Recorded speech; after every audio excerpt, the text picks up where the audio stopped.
music. Their music is called death metal. These bands have a message, and what they're saying isn't pretty.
I'm Tom Morris. We're here at Morris Sound Recording, Studio A in Tampa, Florida. My name is Dieter Shapinski, and during the Blessed days I was working for World Management and also doing tour merchandise for the band On the Road. With Altars, Digby, president of Earache, actually came to the recording sessions because he was very interested in the whole process as well. When we did Blessed, Digby was not present, and we had it was a very different thing because, you know, when we did Altars, we didn't have as much touring under our belt. We were, you know, as you grow and you gain experience and you understand new things, try new techniques and what have you. What I remember the recording was it went very quick. Pete knocked out his drum tracks in like a day and a half. I don't think they spent more than a month in the studio. They were both cut on analog tape. Altars was a much faster project. The whole thing, start to finish, was the best of my recollection. This stretches my memory here, but was under a week. Blessed, we had a little more luxury with time and a chance to experiment. In Altars, we were under the gun. We had to get it out, and with Digby here, you know, pounding on the budget, we knew we had to take what we could get, and it was their first real experience recording. It was my first experience recording with them. On Blessed, because we had a little more time, we were able to get better takes. I mean, what you hear on both of those records is in analog recording. There's no time correction in any of the parts. There's no pitch correction on anything. You know, there's no beat detective going on like people do to drum tracks today. It was all cut live with Pete. There's very little in the way of sampling on any of the drum tracks. There's, best of my recollection, I may have added on Blessed, not on Altars, but on Blessed, a snare sample and a kick sample to the acoustic kit. But everything else, all the toms and cymbals and all that, are his live kit as he played it live. So there's no triggering or any of that replaced drum parts. And you take the audio signal off the tape and run it through usually a gate of some kind, which is built into the console, or we had outboard gates in those days. So you have a noise gate that then would open only when that drum is being hit. And that trigger signal is then sent to, at the time we used the TC2290, which is a digital delay device. And you could also set it up, you could record a digital sample in there. So I would take a sample of Pete's kick or snare drum, record it into the 2290, and then take the tape track, and you actually had to take, because it's coming off analog tape, you had to take the trigger signal from the erase head, which the tape got to before it got to the playback and record head.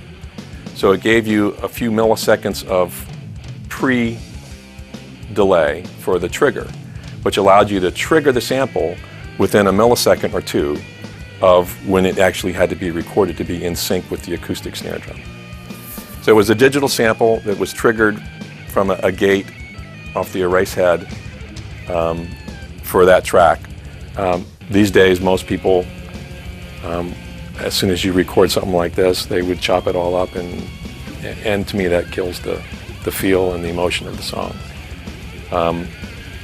Pete was allowed to be a little bit more perfectionist on Blessed, and I think it got, with each progressive record where they had a little more time to work on it, they each knew they could spend a little more time on their parts. We really weren't thinking about so much the success of it as we were, putting forth our next piece, what's our next chapter. We weren't really paying that much attention to other things that were going on in the scene, other than, yes, we had our friends that were in other bands and what have you, but when it came time for creativity, we always looked inward. My name is Carl Sanders. I play in the band Nile. I was completely blown away by the stuff that Trey and Richard were doing with their guitars and the ideas that David had. Oh my God, this is just mind-boggling stuff. For years I struggled, to try and play this kind of music because it was more than I could absorb.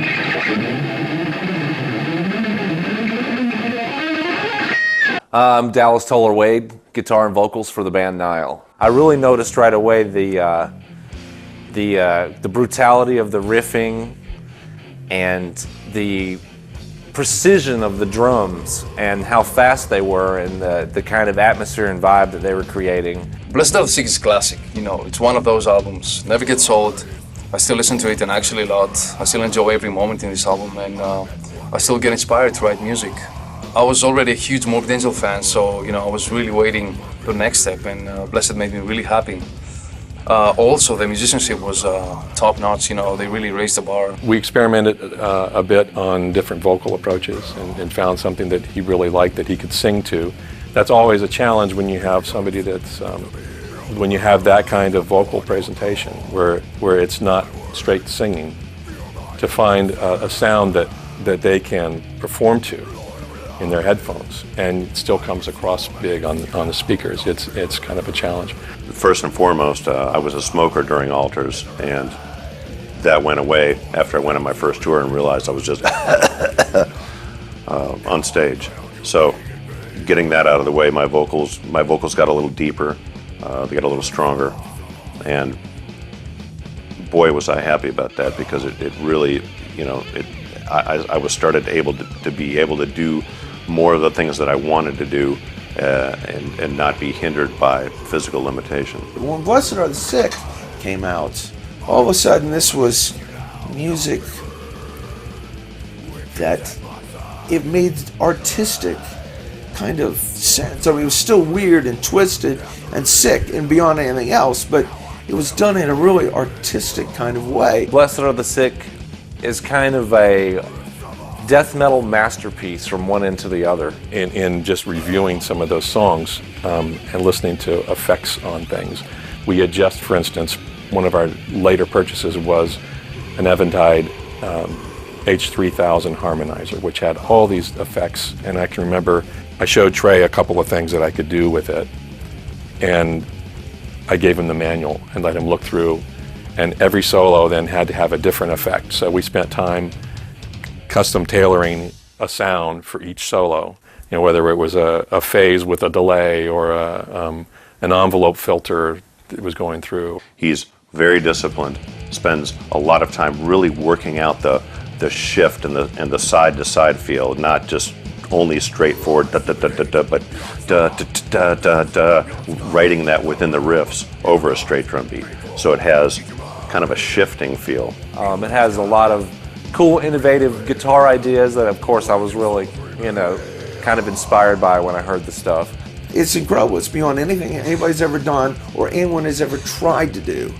To take death metal and make it that much of not just brutal music, but artful, masterful, masterpiece music.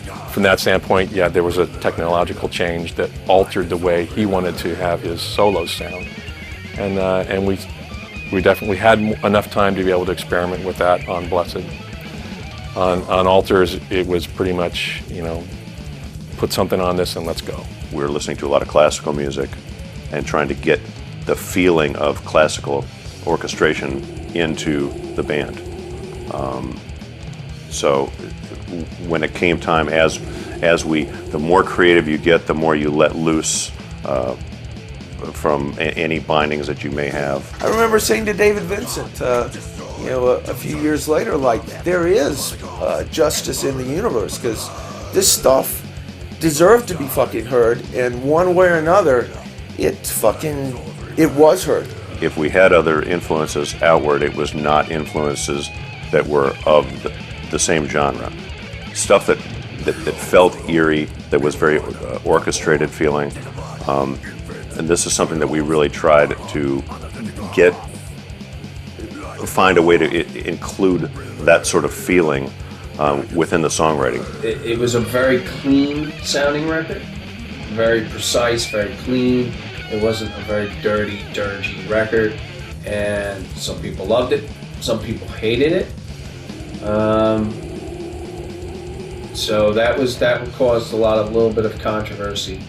When you've got a wall of heavily distorted guitar, and you're talking about really fast blast beats going on, and the singer is barking and growling, there's not a lot of.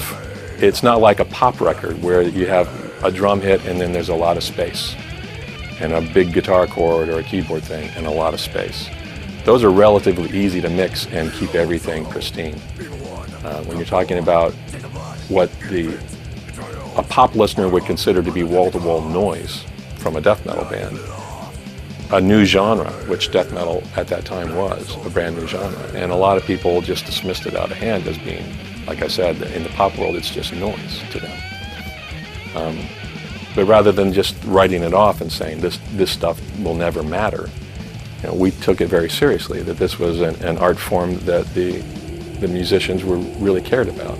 I remember back in the days when I first bought the album, I was so amazed by the songwriting.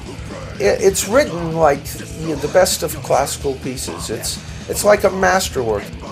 I personally really try to immerse myself in just free-form creative thought, and just I'll write down passages, write down poetry, think of odd ways to say things, think of ways to write things that it could mean 3 or 4 different things depending on who the listener was, who they were. They would probably get something different out of it, and none of it's right and none of it's wrong. Blessed Are the Sick was like the pinnacle idea of what death metal could be as an art form. Obviously we didn't have, a 15 or 30-piece orchestra to figure this out, so we found a way to try to capture the essence and the feeling of that. I was really exploring my passion for paganism and Satanism at this time. I was really heavily into it, and I found this awesome painting by this fellow named Jean Delville. It's going to have a really incredible cover. It's like an 18th century painting, but it's like it's all like red. It's like it's called Satan's Treasures, and it's, I don't know, it's pretty killer. Title of the painting is roughly translated "The Treasures of Satan," and I looked at this, and it was beautiful. It wasn't ugly. It wasn't this pitchfork Christian sort of a take on Satanism. It literally looked like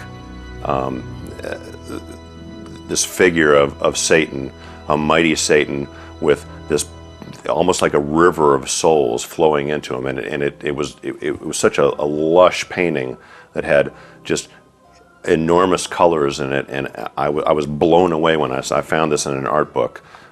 So we contacted the museum, and we obtained permission to use it. For me, that really represented where I was spiritually, in that the idea of Satanism not as this ugly negative force that it's so often portrayed in everyday life, but more of a spiritual, more of a blessing, more of a giving, more of a paganistic, fruitful relationship.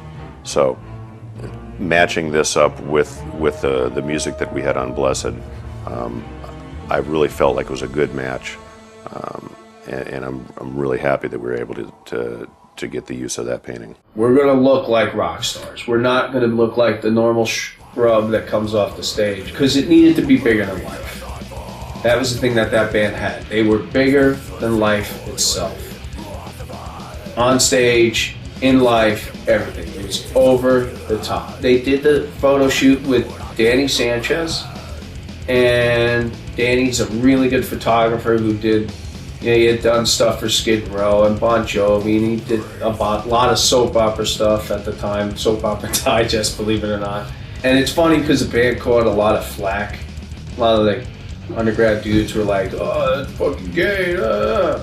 Meanwhile, now it's, you see Cradle of Filth, Dimmu, half the band's from Sweden, half the band's from Norway. Everybody else now has that look, and it's kind of funny. And maybe the Morbid guys should be collecting a royalty from that. But it's they set a standard, and I think a lot of the European bands took it from Morbid, and I've admitted so at times. We did a lot of touring for Blessed, a lot. That's one thing with the band. There was a lot of bands who would make a record, go on tour for 8 months, and then start on a new record right away. We would tour a record for 2 years solid before really try to, different packages, with this band, that band, headlining stuff, festival stuff. It was really catching on in Europe, and it really started catching on in the States as well. I mean, it was just massive because it was like this new thing. Well, first they did Europe, did a bunch of festivals, stuff like that. Then they did the States. Then we went back to Europe. The title track, "Blessed Are the Sick," and also the song "Fall from Grace." That was a great song. Whenever live, really good, had a lot of power.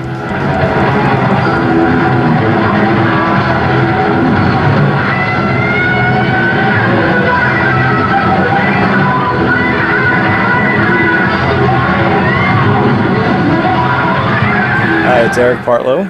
Used to be Trey's guitar tech, back on the Blessed Are the Sick tour. Now I'm currently a lawyer in Tampa, Florida, doing commercial litigation.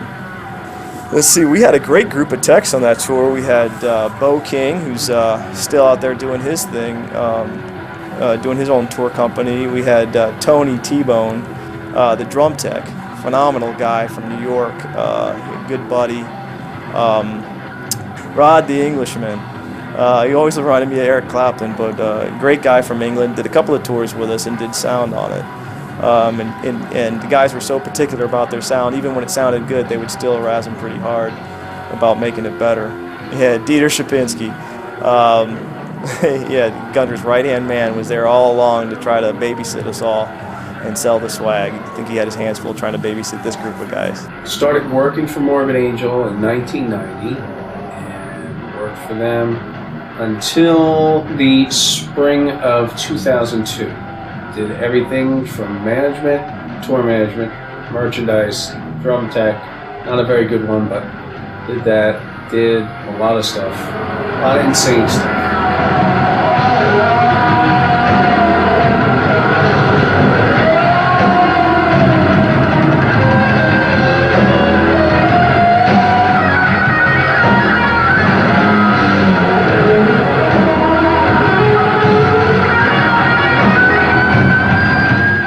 Trey had Gibsons, I had Hamers, I used Ampeg SVTs. They loved the Marshall amps, used a lot of the 800s and even the 900s. The keys to their sound were really the rat pedals, both rack-mounted rats and the foot pedal rats. During the Blessed Are the Sick tour, Trey started using an Eventide. Another feature of Trey's sound was the Morley wah pedal, which is an optical style wah pedal. He had a delicate sound, a sound that had to have good crunch, but and still be clear with as fast as he would play. Trey is very specific about what he wants. He's very particular, won't take a guitar on the road until it's absolutely perfect and he feels very comfortable. Because he's like a machine, when he plays, his patches have to be perfect, he can hear things. If somebody touches a dial on his rack mount, he knows it. we've changed body shapes, we've changed, you know, different brands over the years, but it's really always come down to mahogany-based instruments. Wanted 3 or 4 guitars, they had different tunings, they wanted spare guitars, and they'd come in. David was, you know, a scavenger, but, you know, by all means, he'd come in and go through our bargain bin to see what he could pull out of there and look for whatever basses he could find that were black and red. So, you know, we just met through the store, him buying and selling. He would bring the other members into the store to shop. You know, before the Blessed tours, well, thinking back to the early days, that even before me, when I had heard about them traveling in a school bus, they'd definitely come a long way. And the Blessed tour was from the outset, it was set to be a big tour. We had some great bands with us. We had Unleashed from Sweden and Entombed from Sweden touring along with us. They were all great guys, and we just, right from the get-go, everybody got along, and it was like one giant family. Seeing it grow, I mean, from the old days when we were riding around in a van or a school bus, and all of a sudden we were able to have a tour bus. Wow, you know, what's going on? I mean, this is really cool.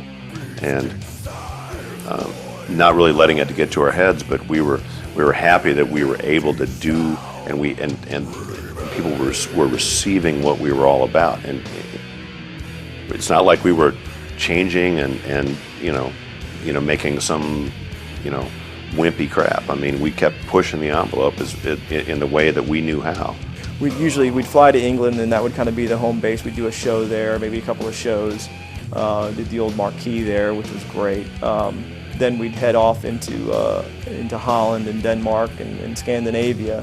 And it was just a great way to start the tour because those fans up there were just fantastic. And they're great areas. Pete had his big massive drum cage with the huge inverted cross hanging from the top of it, and they had their statues and their candles, and they were doing the cutting that they later stopped when people just thought it became too, you know, when people wanted it for a commercial thing, like, oh haha, they're great, they're cutting themselves, and they stopped that. But those dudes just played with a conviction and passion that was unbridled at the time.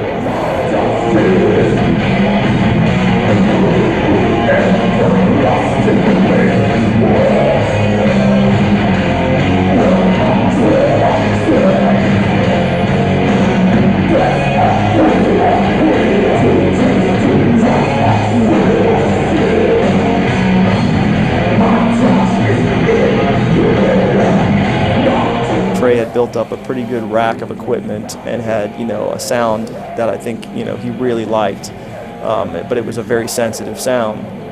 And there were nights when, you know, the power would be fluctuating, and it would have, you know, he used tube amps, and it would have an effect on the sound of the amps. We tried, you know, different things. We tried flying amp heads over. We would bring over tubes and use the English heads. They were really big about, you know, the fans, you know, having the best presentation each and every night.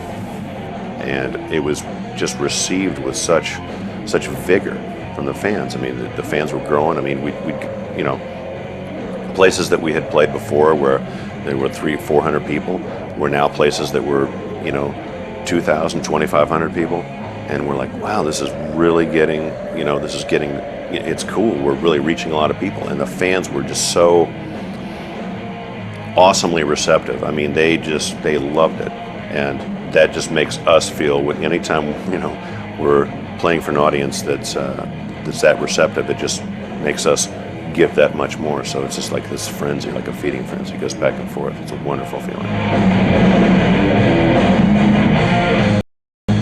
And we had Unleashed opening up for at that part of the tour. We had Entombed and Unleashed opening up for us, and we had a really, really shitty bus. Me and David used to hang up top in the back lounge, and we would just see this soot and crap coming in from the back.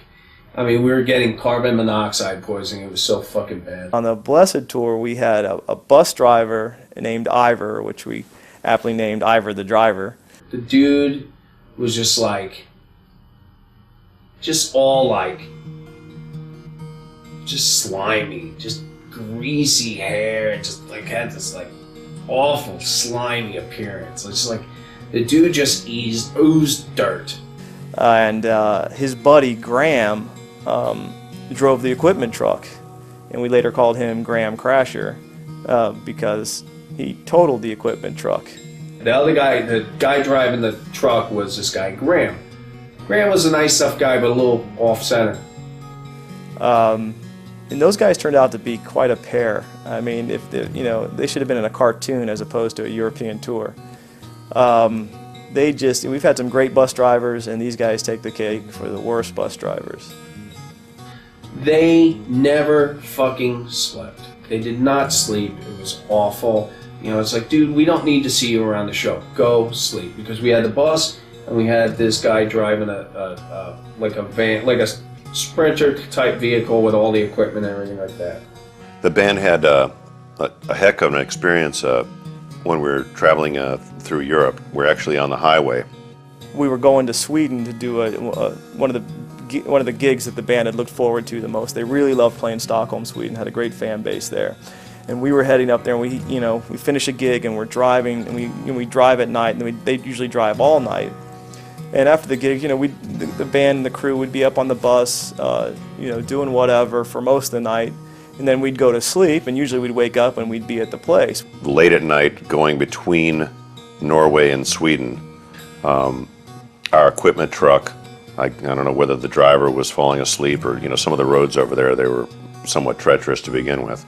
And it turns out that Graham Crasher had rolled the equipment truck over 2 or 3 times on this road going to Stockholm. And it turns out that this is the same road that Cliff Burton from Metallica had died on. So it was kind of an eerie situation at first, and once we realized that everybody was okay, you notice that the equipment is just strewn about the road. All of our gear just smashed, and we're up and trying to figure out, gee, what do we do? And we had a big show in Sweden the next day. And they're trying to pull the equipment truck out of the ditch, and it dawns on us that we're miles and miles away from the gig, and our equipment's all over the road. There's pieces broken. I'm starting to collect all the guitars and try to check them to see if there's any broken necks. The band is starting to wake up, and of course they're not happy about it. And one of the big things is Trey had just purchased a brand new Eventide. It's several $1,000s that was in the rack that was laying on the side of the road with a big hole in it. And we were up all night trying to figure out, what can we salvage, what can we bring with us. I mean, this is all the stuff that it takes for us to do a show. And being that the buses in Europe, they're not of a size to carry that much backline, at least the bus that we had at the time. We had like a guitar and a stomp pedal, none of our amps, none of our backup stuff, none of our drums, nothing that we had. So, for a moment, it looked like this was a big block in the middle of the tour. So we didn't really know how we were going to get around that. Ultimately, we ended up deciding that we would just, get with the band. We'd go straight to the gig. We'd try to collect the equipment that we could. We grabbed the guitars, and we ran. We get up to Sweden, and there's a place up there. It was multi-floors where tons of bands practiced. And so many fans came together and tried to pool enough gear together for us to do the show. And the fans were great. These guys in the bands and these gals, they collected all this equipment. They brought us guitar amps, they brought us drums, and we tried to piece together a set of equipment for these guys to play on that night. And it was really generous of them, but we really had a hard time finding compatible equipment or equipment that would get the sound together. And ultimately, we tried flying some equipment in, or busing some equipment in from England, and we couldn't get enough equipment there at the time. We went up and tried to do a sound check, and we just literally couldn't find enough functioning gear that we felt that was going to, that Morbid Angel was going to be able to do the show that we wanted to do for the fans. And it was right down to the Unleashed was playing, and we're still trying to get equipment there. And when it came time for us to play, we couldn't get the equipment for the guys to play.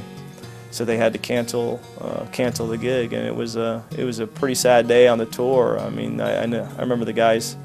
I remember thinking to myself as I'm watching the kind of atmosphere deteriorate on the tour that this may be the end of the tour for the guys. I mean, they were that devastated.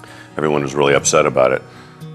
You know, they weren't any more upset than we were about it. We were as upset as anyone else could be, but, you know, that's the breaks. If I could take anything back, it would be, you know, not to be on that highway at that time, at that point in my life. But, you know, things happen, and you know, it sucks, but that's one of the worst experiences that I've ever had with this band. You know, there were a lot of arguments going on with the tour manager at the time that later escalated into some physical fights. But it was a bad time for the tour. It really was. I remember calling home going, I think I'm coming home. We're sitting in Stockholm kind of like on a delay. Our next shows are 2 shows in Paris. We were scrambling to get the equipment back, and we didn't know exactly what we were going to do, but they knew they had to get, you know, what we could compile, all the equipment we could get together, we had to get that to Paris. We found this guy named Sven, this big Viking dude who had this big truck with these horns and a battering ram on the front of the truck. And he's like, no problem, I'll take you to Paris, no problem. The dude hops in a truck with Graham Crasher. We get all the load, get all the gear from where Graham crashed the fucking truck. But they didn't want him to go alone, so they picked me and T-Bone to go with him. So we had to sit in the cab with this guy who just rolled the truck. So we drove for 36 hours to get to Paris. And so the whole trip, Tony and I were sitting there watching him, making sure he wouldn't fall asleep. And we were just talking, you okay, man? You okay? You okay? For about 30 hours. It was a pretty harrowing experience. I remember writing in my journal that this could be the last page I'll ever write. Oh, those guys were the worst, just the worst. I remember we were doing dates, these Christmas festivals with it was Motorhead, Wolfsbane, Schmear, he had some band going on, Morbid, Sepultura, Creator, and Motorhead. And we'd roll up 10 minutes before we were supposed to be on stage. It was so bad, and it was really shitty, and everyone knew like we were in a pretty screwed predicament, but pulled it off, got out of there, never used those people again. And if you ever hear of Ira the driver or Graham Crasher, run quickly. Quickly. Some of the fighting that had gone on with the tour manager and between the tour manager and the band and the crew, and, you know, kind of boiled up with that incident in Sweden that night. And the tour manager did and said some things to the band that we were never ever really able to get past, and I kind of held a grudge against the tour manager, and we didn't have a very good relationship the entire tour after that. We're on this Motorhead tour in Europe, and our guitar tech, Earache Partler, the whole thing with the truck drivers and stuff, we kind of had a breakdown with our tour manager. And there were several nights that, you know, we almost came to blows because of it, and finally we were in Hanover, Germany towards the end of the tour when we were on a big festival with Motorhead and some other bands. And I guess during the backstage activities, it kind of boiled over. Tim was talking shit about the crew and the band on this festival in Hanover at this place called the Music Hall, which used to be a submarine factory. I couldn't hold back any longer, and me and the tour manager got in a pretty big fight. Tim was saying something, and Earache looked at him and said, dude, you couldn't tour manage your ass to a toilet seat, right?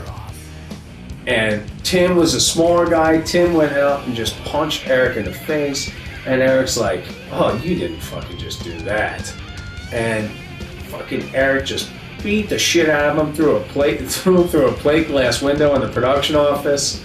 And ended up breaking some chairs and throwing them through a window and cutting my hand. I still have the scar here to remind me of the incident back in Hanover.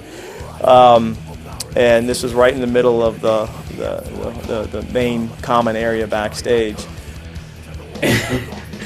And I just remember Merch, one of the guitar techs from Motorhead, Deptford John, brings him out by me, and his hands are all just bloodied up. And he's like, I got the little fucking bastard. But I was able to get my revenge for me and the rest of the band on him. And I ended up getting kicked off the tour, the festival tour. I had to go spend a couple of days in a small hotel room in Germany somewhere. And I remember being able to reach from one wall to the other, thinking this is the smallest room ever.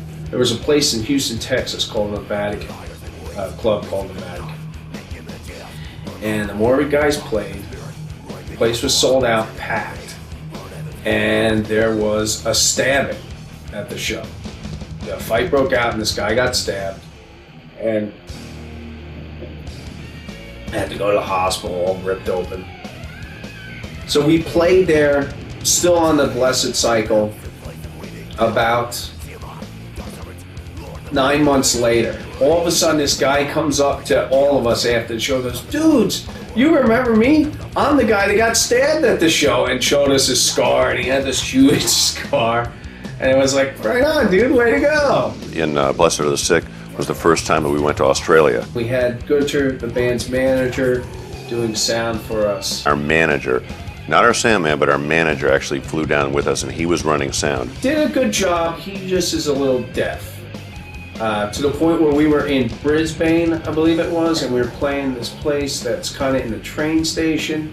And it was this glass wall, glass doors, and the thing was rattling. He's chasing people out of the room. And this place was it's a big place by a train station, and it was so freaking loud in there that it like started this riot, and people just trashed the place. I mean, by the time we were done playing, there wasn't a seat left in the place. The whole place looked like a bomb went off in it. Beck, in the beginning days of the band, back before there were magazines that, any of the larger magazines wouldn't touch anything like this. We all were tape traders, and it was tape trading, word of mouth, fanzines, what have you. And we got this amazing response from South America, in particular Brazil, where we were actually friends with Sepultura, Sarcophago, several other bands down there. So actually with Blessed Are the Sick, we was the first time that we were actually able to go down and do a tour in Brazil. Absolute mayhem. I mean, I couldn't believe how amazing the South American fans were. Just incredible. Warm, genuine, just this whole culmination, like on 10 the whole time. That was an amazing tour. We made a lot of friends, had just a wonderful time, great food. We actually had several days off, and so we were able to get out and see the country and meet a lot of people. I picked up this tattoo while I was down there. A couple of shows where the Army was actually the security for the show, big outdoor shows. And then we also played some small club type shows, very personal shows that were just so jammed. I mean, it's like this. We were like this on stage and still pulled it off. It's just a wonderful time. Wonderful experience. I remember walking away from that tour thinking, that was probably the biggest thing I took away from it. Is what great fans. I mean, there were certainly some fans that, scared me to think that, they weren't so bad, but the thought that they might reproduce kind of scared me. But for the most part, I was, it was remarkable the effect that the fans had on me. They were great. Fans are amazing, We come in, there's a fire and we just pour more gas on it, and hey, let's just burn this son of a bitch up, you know what I mean? Some of those shows, some of the early shows, some of the shows on Blessed, like the Marquee in New York, I mean, you just sit there and you think back on what some of those shows were and just how tight, how over the top, how brutal the band was, how uncompromising they were, how just on the forefront of something. I mean, everything they did, everything that came from that band, everything that we did, it was this, and like I said, this is a war, and you're either with us or you're against us. People have to come up and tell me, wow, Vincent, you guys were such an inspiration on me. I listened to you, and I really loved this, I really loved that. you helped me through school, or you helped me, I was having problems with my parents, or my job, this or something.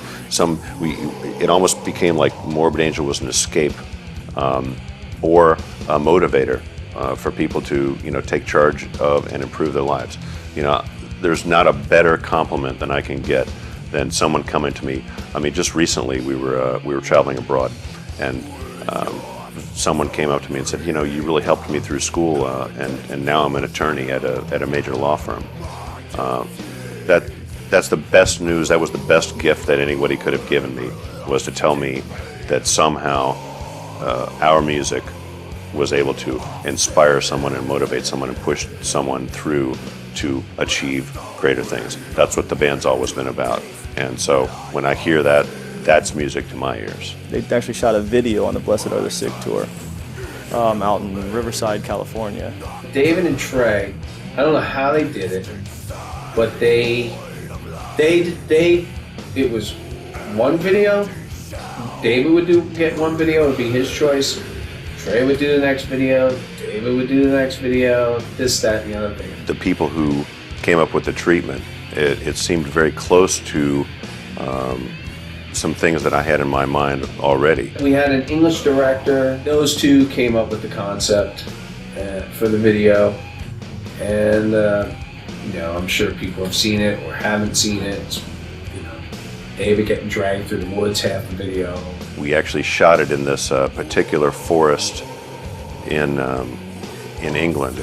That was one that was historically a home to witches doing various and sundry things that witches do. The film crew thought that it would be interesting to try to bring that whole thing into it. So it's almost like in a dream state, and then things are happening, various things. Rolling plasmograms, and flames, and all sorts of wacky stuff. Flesh mingling and being at one with the idea of that, and not be under the domination of Christian morals. It was a little over the top, and it wasn't the four normal dudes standing around just banging away going, okay, here's our video. There was a concept. And the great thing about that band is they had the ideas of doing concepts and not just doing the straight ahead performance ideas and the videos. And there was a fire scene, and I would always kind of wondered how they would do that in the videos. And in this case, for one particular fire scene, I remember they had a little platform in front of the camera of a flaming can of Sterno or something, and they would shoot the video through the Sterno, and it looked great when you were looking at the screen. And I remember thinking that was kind of not exactly what I had imagined a Hollywood fire shot would look like. It wasn't Michael Jackson, it wasn't Nirvana, and that's what was really booming at the time. Where we did get censored was with MTV, with the Blessed Are the Sick video, because you couldn't have the pentagram, blastogram rolling around in the screen, and they thought it was too sexual. It wasn't a vulgar nudity, it was more of a pagan ritualistic nudity. Not that was really the high point of the message, but it all culminates. It was kind of silly, because nowadays you look at some of the stuff on MTV, you have rolling pentagrams, you have basically people having sex on TV now. I was very anti-Christian at the time. I still am. I'm anti any organized religion, but at the time it was, Christianity was right there in my face. They were the ones who were picketing our shows. They were the ones who were making it difficult for us to do business, so they were the enemy. There was a lot of wacky letters and stuff like that. A lot of people, talking about Satanism and this, that, and the other thing, but nothing more than some kid's gonna write to piss off people.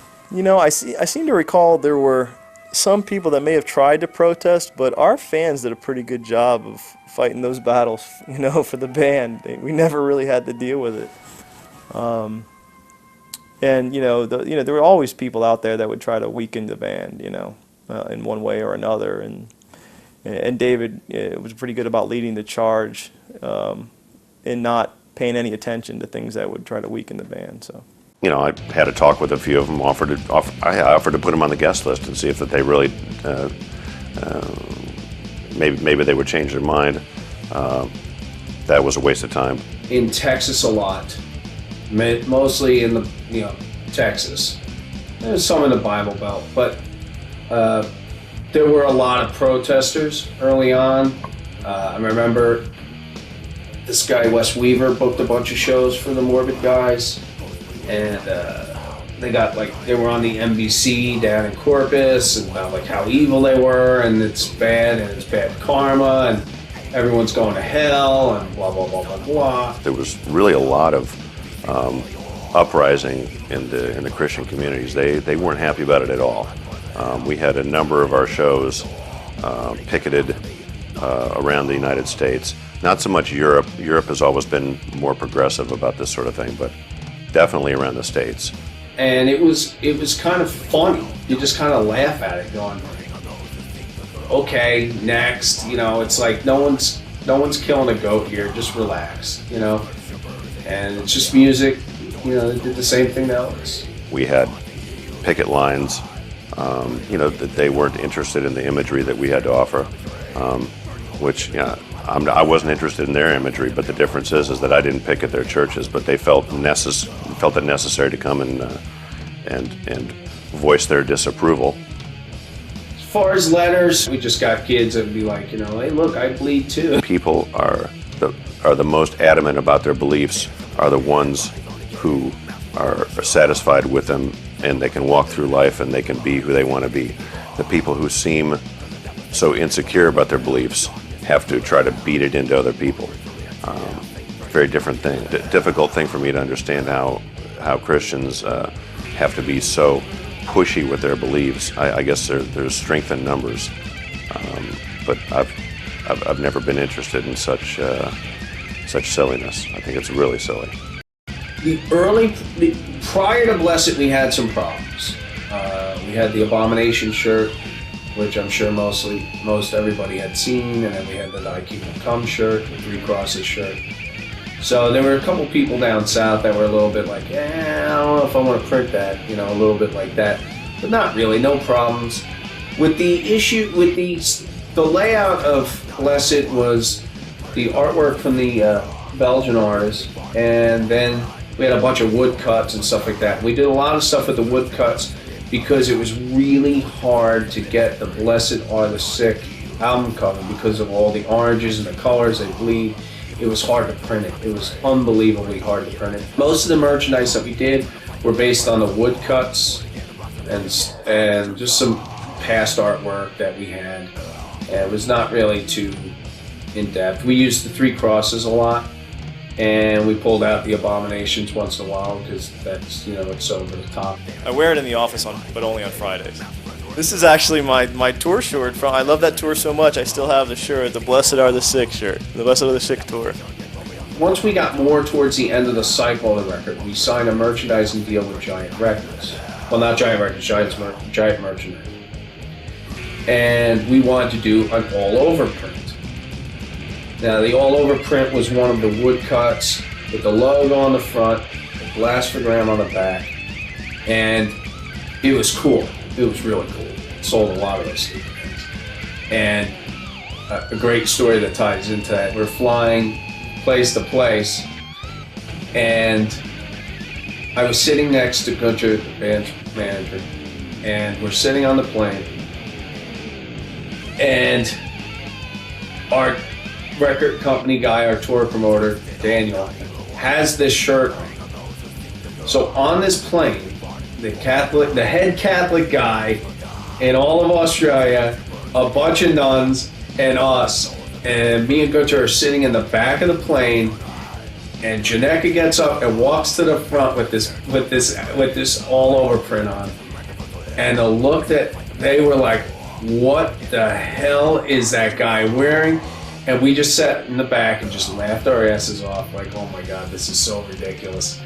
And it was funny. It was really, really funny. And you just go, wow, have we just jumped did we over the edge? I mean, they used to say that the devil had purchased a bunch of real estate in Central Florida. Morris Sound Studios has gotten quite a reputation for being like the death metal thing to do. bands from all over the place flew into Tampa and wanted to work at Morris Sound Studios because it was like the death metal studio. I don't know how they ever got that reputation, possibly because we recorded there. We didn't start out to be a death metal studio. Our first projects were nothing like death metal that we recorded.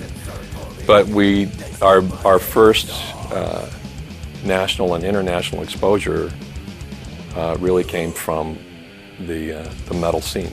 I'm wondering if a lot of it had to do with Morris Sound being here, because as you know, Morris Sound recorded so many, huge hit death metal records that maybe, bands settled here, maybe they came here. I'm not sure if everybody was, born and bred in Tampa, but I doubt it. I think that, it was a great place to live. Obviously, the climate was great. It was inexpensive to live here. It had big city features. It had, the retail stores that they needed. It had the studio, and I think, people tend to go where success is bred, and I think there was a lot of success here in these metal bands. Everyone thought, hey, I go to Tampa, and we're going to be the next big thing. Because we lived in Tampa, we recorded at Morris Sound Studios, as did, several other bands who are from Tampa, giving it, a good reputation. People were excited about the sound that we were able to get, which I think was one of the reasons, for instance, why Morbid came here to begin with. Between Thoroughbred and Morris Sound, I'd hear bands say, I'm going to Florida, to Tampa, to buy a Thoroughbred and record at Morris Sound. But hey, it's a great studio. We enjoyed working there. We like the people who work there. Tom Morris worked several records with us. He's a great guy. I have fond memories of working with him. We started getting bands from all over the world. We had bands from France and South Korea and Japan, and you name it, they were coming here to record because the product that they heard is what they were trying to do. It's funny, that thing just all of a sudden, it seemed like, I don't remember the exact year, but it was early 80s, I guess, when, Morbid and Deicide, Obituary, all those bands, it just seemed like I'd look around the store and they were all in there at one time. And, we had a great repair department, so they were constantly, even if they weren't buying, they were coming in to get their gear repaired before tours. So you'd see road cases all over the store with their stenciled names. Well, that's where all the killer bands are from. You have Death, Morbid Angel, Monstrosity. Fuck, even Cannibal moved to fucking Florida. So there you go. So it just happened for whatever reason. You can call it a perfect storm. But for whatever reason, it happened that things lined up. I don't know if it's unlike, the Seattle grunge scene. I mean, what's really a scene anyway? I mean, there's some great bands that are from here. There's a great studio here, and then bands started flying in from Sweden and Brazil, all over the world to come and record here and be part of it. I mean, it's kind of a cool thing, but there's not like a neighborhood where everybody lives and they have little black roses out in front of their house or anything. Nothing like that. Meeting David, and he's quite a character even to this day. I hold him in very high regard. Having played in bands, my whole life as well, I've obviously met a lot of frontmen, and David was the consummate frontman. He had the prowess, he had the talent, and he's one of the smartest guys I've ever met. And that's saying a lot, because in my world today I work with a lot of smart people, but I thought he was the consummate frontman, absolutely. I've known David Vincent for a long time, and we've been really good friends, and I really love what he did with the Morbid Angel and what he does for a lot of reasons. One, he's a great frontman. Two, he's a great writer, great bass player, and I think Trey's an amazing guitar player too, and I just think the whole chemistry between the band rules. I love Morbid Angel. And it's just amazing. I mean, the stage presence he has, obviously as a performer, he's fantastic. I mean, that whole his vocals have been very influential, including people like Arch Enemy, who we deal with, and Angela always cites him as her main, influence. And he's a great performer, has a great grasp of the crowd. It was something fresh. It was something new. The audience's eyes are on him, and he's a great frontman for that band. And the band is a legendary band. Plus, the Sick. Innovative album. I remember listening to that when I was 12, when I was in middle school. Yeah, I was in like 7th grade. Love it. Classic album. Actually, It's actually, I like it so much that I have it in my iPod right now. Yeah. We're doing it right now. There it is, dude. Classic. One of the things I think that made them special to me, anyway, was their ability to go from something that had a lot of groove to it, especially some of the slower tempo parts of the songs, just had tremendous feel and like I said, groove, which is something as a musician I'm really attuned to. To go from there to doing blast beats and integrate them as seamlessly as they did. I mean, the writing from that standpoint and the playing, the performing, the musicianship. I've often regarded Trey as a genius in that regard, and even that explains some of his, some of his character traits. You know, he gets very focused on certain things, and I've attributed his success to the fact that he can kind of block out the outside world and just focus and chase down, melodies and guitar parts and rhythms in his head. For me, it's always been the musicianship. Excellent musicianship, regardless of what genre you consider it to be in. There's a lot of bands that could try to play this stuff, and I don't think they would be able to nail that feel the way this band did. Morbid Angel, man, they're a mainstay of American metal. You can play Morbid Angel albums for anybody. I remember I have some friends at that play in the symphony orchestra here in Greenville, and they were listening to Blessed Are the Sick. Like all these other people playing like respected forms of music, they got it too. The lead stuff was, really pushing the limits on, speed boundaries or, the feel of it as well, not just technically, but, also has a really chaotic, eruptive type of feel to it. And, the guitar riffing is there for the actual song, and that's, the leads are actually extra kind of candy. They had an intensity to their goals and vision for the songs and the record that very few other bands of any genre, I think, have approached with their music. Just a really solid band with a lot of fire, a lot of aggression, really wanting to push the instrument, a little bit further than what had been previously done before. Instead of just trying to show off technically, they were actually writing things that I think were more musical, which I think does help for longevity. Pete's always been an enigma. He's one of the nicest guys I've ever met. And just, he's kind of like the Superman complex. He's just this nice, average guy. You put him behind a drum set and the guy comes alive. I've never seen anything like it. He's just unbelievable.